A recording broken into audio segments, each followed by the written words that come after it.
This is the All Rev'd Up podcast, and I'm Reverend Emmett Price. And I'm Reverend Irene Monroe.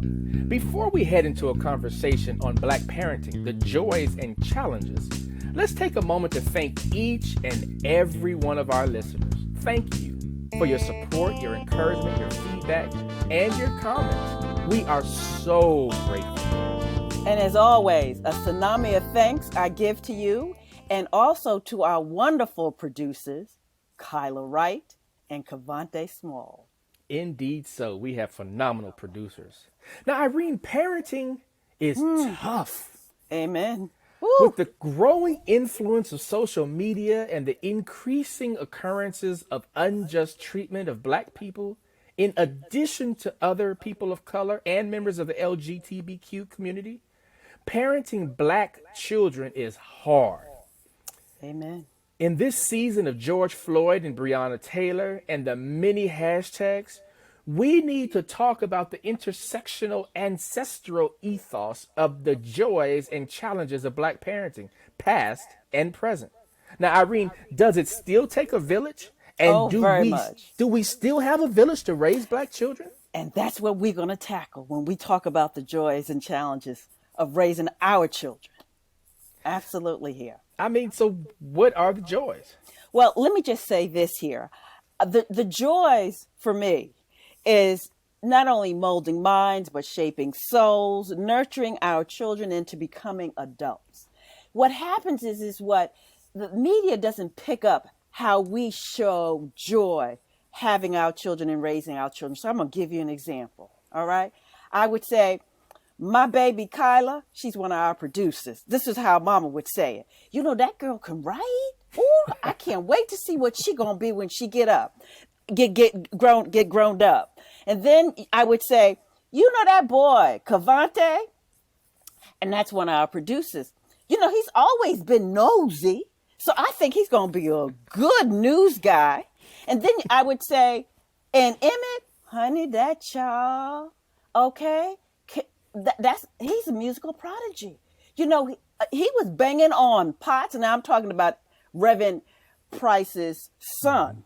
Okay, I would say, you know, that boy was banging on pots and pans when he was just 3 years old. And you know what?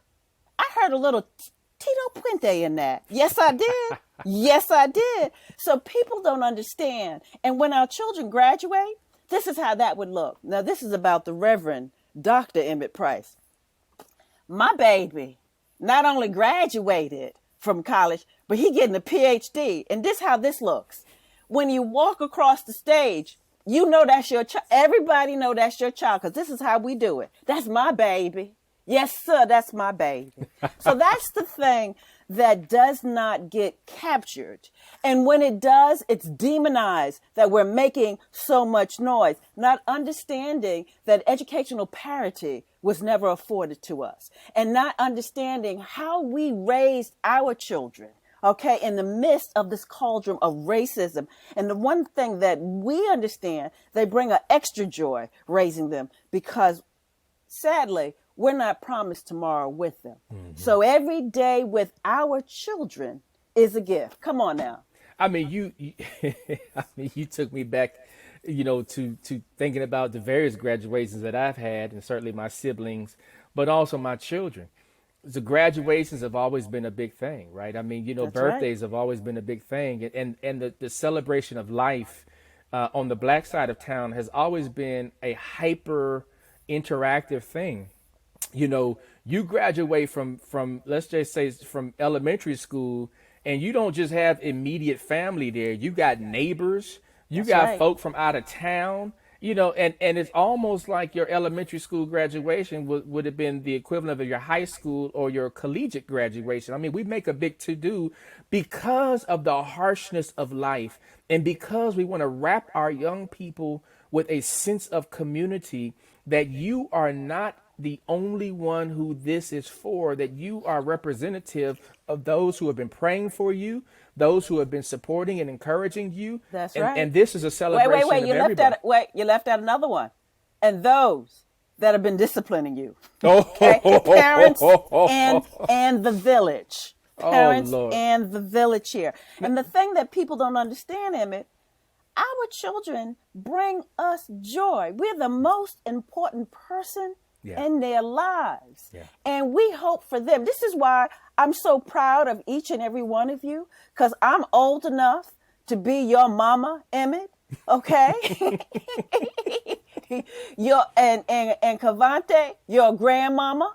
And then Kyla, your great grandmama. Oh So, Lord. I am just excited because you folks have excelled much further than I was able to coming up. And you take it, listen, and what we do, we pass the baton, and you guys have taken it so much further than I have and could. And we still haven't gotten where we want to, but the race keeps going. The joy of parenting, particularly in the Black community, is that we approach parenting from the position of trying to set our young people up to surpass us. We hand them the baton and the instruction manual and all of the notes from our journals so that they can understand that where they're headed is not, la la land. It's going to be difficult terrain with obstacles and all kinds of things that they need to deal with.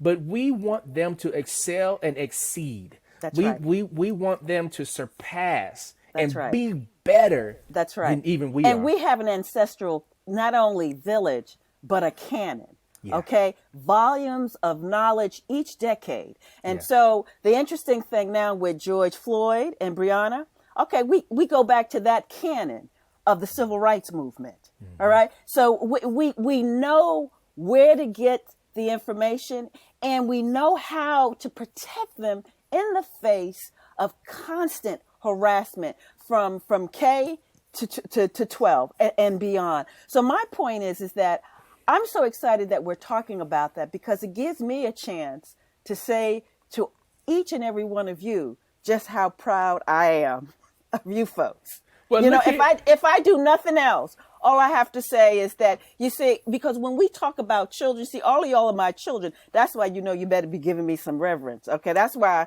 when I talk, y'all all shut up. Okay. Look here, Mama Irene. We proud of you too. We and I'm glad that you asking for our reverence and not our reparations, because we didn't know you was gonna come on here and hold rank and put us in our place. But I appreciate But I'm the elder. that. But that's part of it. That's the part of it. Without having to tell you that I am the elder, and it's the reverence that you all, each and every one of you, give me, even when I'm wrong, which is seldom. Oh Lord, this is getting good. There's something so precious about the Black community, and particularly around raising young Black children, because there is this sense of reverence to the elders and to the ancestors and to those who have come before. And we literally teach our children that they're standing on the shoulders of those who are around them. And so whether they're aunts and uncles, whether they're grandparents and godparents or whatnot, that we teach our young people about a community. That's right. And what we do here is that we really turn the sort of the American ethos of pulling oneself up by their bootstraps. Well, we understand that it takes a village here. We understand we have no bootstraps here. So that's why we stand on the shoulders of each other. And that's why when we do libations, when we do a ceremony, we give libations. And what we have to understand about the village is here. The village is still here, but again, it has that kind of malleability and adaptability that again, if you are out of place, Emmett, and you misbehave, this is how the village operate. The bad news reaches your home before you get home. Okay. And if Miss Kyla should sass me, okay, I have to put her in her place before she get home. So when she get home, she get another discipline about that. And should Cavante keep talking and have, let something out of the bag that shouldn't have, okay, I don't have to give him a slap in the mouth. I just have to give him one of those looks. Tell his mama, and she will take care of it. Now, see, you done triggered me. You done give me all kind of flashbacks. Thinking back to looks, thinking back to, just motions, and thinking back to, that old school punishment that used to go around. I'm not going to talk about it because it's illegal now, but I think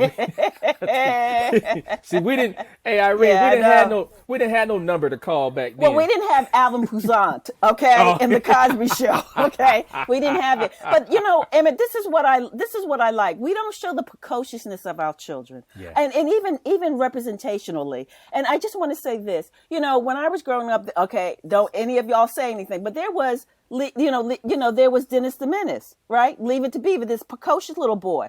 But when we have precocious kid, it follows this racial trope of the clown. For example, Gary Coleman in Family Matters. I love Steve Urkel, but again, he was different strokes, Coleman was, but different. Family Matters with Steve Urkel. The first time we get an inkling of a precocious kid is with Raven Simone as Olivia on the Cosby Show. So that's the thing. Even the representation of our children, even when they're trying to not demonize us or problematize us, it becomes a problem nonetheless. Well, I am telling you, there's so much that we can uncover here. Let's take a break and come back on the other side. This is the All Rev'd Up podcast. We'll be right back. Now, when you get pulled over, I'm a good driver. Okay? baby, Don't worry. this is not about you getting a ticket. This is about you not coming home. I'm gonna be okay. Right? Okay. This is the All Rev'd Up podcast. We're back, and that was a Procter and Gamble commercial from 2017 entitled "The Talk," directed by Malik Vital. Irene, the talk. What does that mean? Oh my God, that it becomes a rite of passage. You can't be black in America as a child and not have the talk, because as the mother said, she said it's not about you can't drive or getting a ticket. It's about policing in America and about I want you to come home. It says you are a threat. Driving while black, shopping while black, bird watching while black. And I tell you something about that. It pulls at my heartstring, because when you have to do that, and I've had to do that with a number of kids here, and then if they're LGBTQIA and then some, it's an added burden on that. How do you tell them, okay, you're gay, you're non-gender conforming, okay, they see a black dude here, you're in a car. I have to deal with that even with my spouse. So the talk in many ways is one of our ways of trying to make them safe, even though we know we really can't, okay? Because we're not with them at that moment. And it humbles you. I'm telling you, let me tell you, this is how I felt. Every day the child came back home, I said, Jesus answered my prayers. Because when they leave home, there's no guarantee that they'll come back. This And that is was interesting. Sandra Bland. Yeah. We can go down the list. Tamir Yeah. Rice. We can go, okay, Trayvon. We can just go down the list. That's an existential threat on our family. Yeah. Yeah. This is interesting to me. I have an 18-year-old and a 16-year-old, and for so long the talk was actually supposed to be about the birds and the bees, like That's giving children to talk, right? And that's people debate when you're supposed to do that and when you're ready, But the first talk I had with my kids was when they were 5, and both of them, they're 2 years and 23 days apart, both March babies. But when they were 5, each individually, they were both called the N-word at school. Are you And serious? so that initiated the first talk when I had to help them to process that was a bad thing, and that we don't allow anyone to call us the N-word. Now, I couldn't really go too much more historically around that, but that this is a no-no, right? And then you move into the realm of, once they start going to middle school, and kids have access to social media and cell phones and all this kind of other stuff going on, where you're seeing the maiming, the torturing, and the modern day lynching of black people on phones. Right. Then we had to have that second talk. What's interesting to me is that for my generation, the talk was about birds and the bees, and now that's Yeah. the third talk Right. that Right. that I've given my children about the birds and the bees. And I mean, this is crazy. Absolutely. You know, the interesting thing, we once had the province of the talk, okay? Black folks have the talk.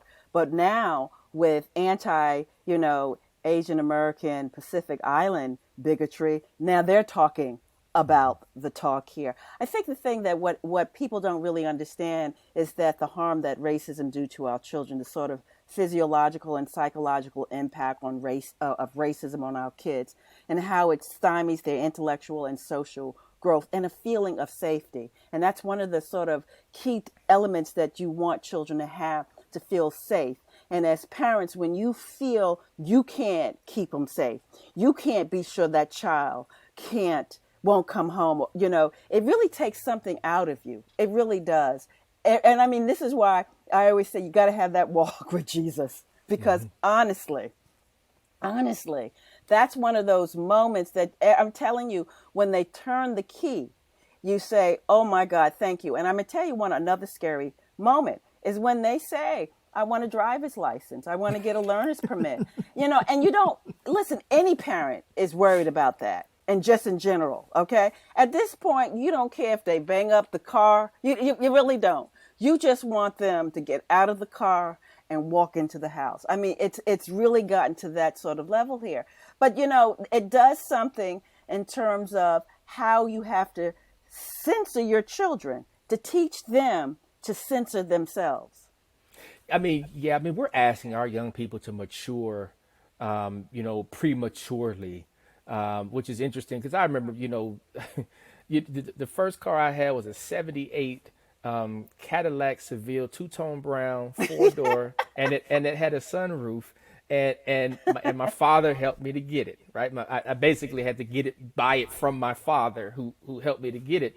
And the biggest issue with that car was that I didn't want to bang it up. Right. And so I was very sensitive about that, and you certainly didn't let anyone else drive my car.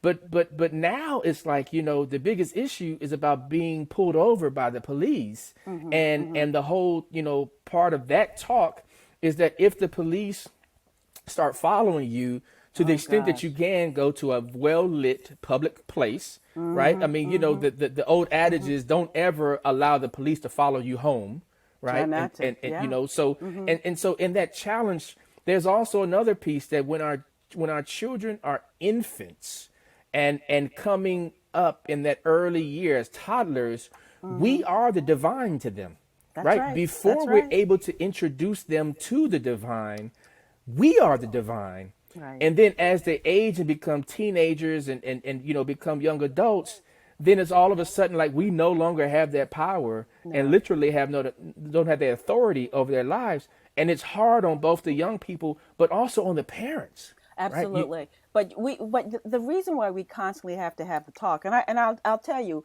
you didn't have to have it as much, and you're absolutely right, because certainly my generation, I had the talk, but not as frequently as every time there's an incident of a child being killed or stopped by the police. We're constantly having this talk. But part of that has that I grew up more in segregated Brooklyn. So we knew the sort of line of demarcation of like, okay, if you go over to Canarsie, you got some problems here. You go over to Flatbush, now all that, but that now we supposedly equalizing space, but still it's still white space. Again, we're trespassing, okay, and not knowingly.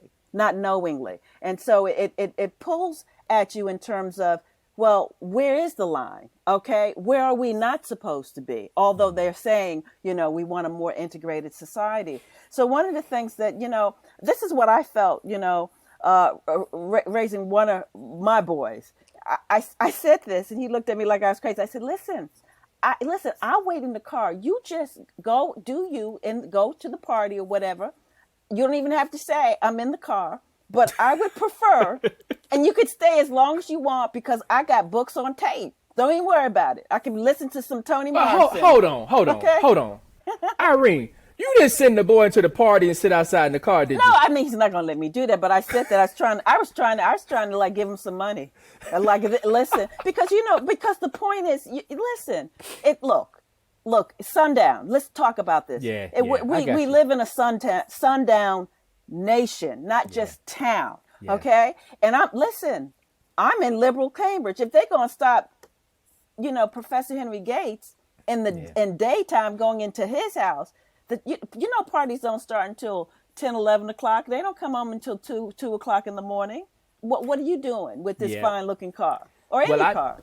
I know for sure that my parents are praying people because have to I be. grew up in Los Angeles, Oh, and God. as much as folks were concerned about the Bloods and the Crips and all the other gangs that were around in my day, we were concerned about the LAPD. That's right. Which was the worst gang in Los Angeles. And so Still is. to think about the times when I may have missed curfew by a couple of minutes, That's right. You get nervous. times 10, That's right. when I may have been out a little late and not necessarily been where I was supposed to be, I think about it now as a parent of two teenagers. I'm like, boys, Yeah. Yeah. you, Yeah. I mean, Yeah. that But it's I'm the pulling same that with look. girls, though. It's the same with girls because this is what I do. Because I get a lot of LGBTQ kids. Okay, so I'm mama. Now, if it's my spouse's nieces and nephews, I'm auntie. But the thing is that I am a little. It makes you hypersensitive because I do this. When you leave, text me. Now, I'm timing it. I'm not timing it because I don't trust that you're going to come home. But if you're not here within a certain time, the real thing is you really can't even call the police because it suggests that the police has called them, Yeah. has stopped them. And so you worry and you figure, tell me what route you're taking. So that's why and although we can now do that with these smartphones, if they're stopped and that's not a stoplight, you can look now where they are. You can't help but think that that's the police. Yeah, I mean you're so right. I mean, we taught our kids from a very early age that no matter what it is, if there's trouble to be had, whether you got into it or it got into you, tell us first so that we can be part of your team and That's right. advocating for you, and we'll take care of what needs to be taken care of once we right. get home. And but the and goal listen, is to get you home. Right, and I know you taught them, put your hands. That's right. Okay. 10 and 2. Okay, 10 and 2. Absolutely. Yeah. Be polite. I mean, and Yeah. you have to swallow a lot of pride. Yeah. Because they're the thugs. Okay, they're the gangster. Okay, you got to say, now listen, my license or registration is in the. May I? Yeah. Okay, even me thinking, may I? Yeah. May I go into the glove compartment? I'll keep my hands up. Okay, or because if you say, well, why don't you go get it? That sets it off. And don't forget sir or ma'am. Okay.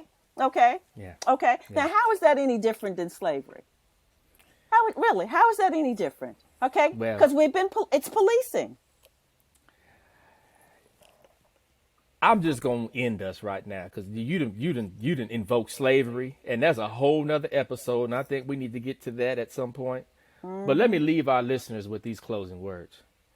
There was a time where respect was earned and elders mattered, where the safety of a barber shop or beauty salon meant a Saturday was spent with others, where church was a weekly family reunion with chosen family, not to replace the annual big meeting with kinfolk, where children were allowed to be innocent, naive, and childish, while under the care of the entire neighborhood, where aunts and uncles extended beyond bloodline, and cousin was a nickname for a play sister or play brother, where the outdoor lamppost was the keeper of the evening curfew, where you either stayed outdoors or indoors, but no going back and forth, where friends were invited to the dinner table, no matter if you had food or not.